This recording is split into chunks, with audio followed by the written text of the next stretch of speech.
Okay, so could you introduce yourself, please? Yes, I'm Arnaud Xainte, a producer and distributor, and I'm the producer of a film called Qaddafi, Our Best Enemy. It's been a long task actually to produce this film that has several formats, a long format 95 minutes and a 52 minutes.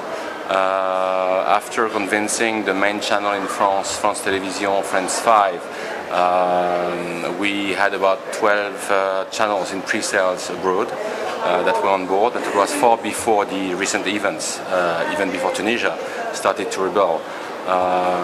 So it was a film that was shot in about 6 months, plus a huge research on archives. And we completed it just before the event. So we went back to the editing room to add another ending to take into account the recent events.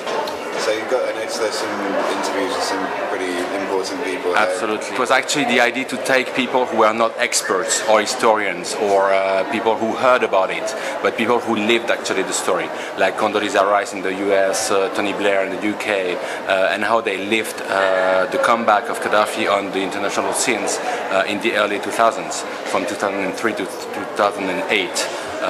Of course, they were all interviewed before Qaddafi was in troubles in his country and with all the events we had in North Africa.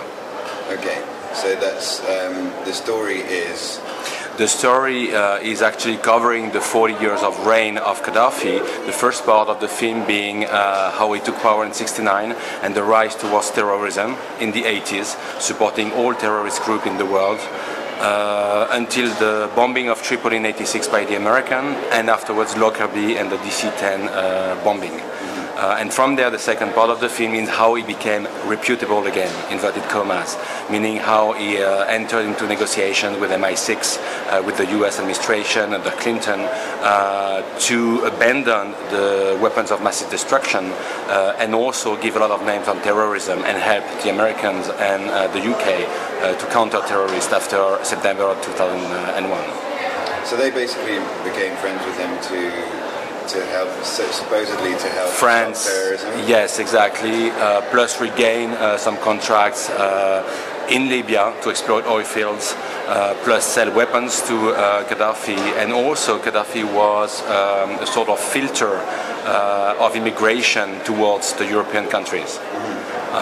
So all that were reasons of states, as we call them, to push the Western world to become friends again with a cunning dictator.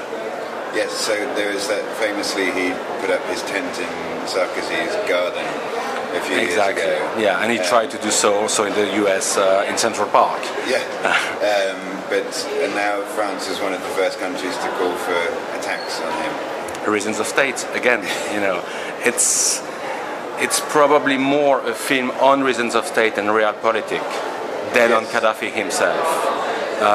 And of course, with the reasons of state, you mean? The reasons for which a country is collaborating with another one, even if they don't have the same values. Yes. Like the Western world collaborating with a dictator, like Qaddafi was, or with maybe Saddam Hussein before they turned against him. Yeah. That's the reasons of state. That was invented by Machiavelli, anyway, in Italy a long time ago. Yeah.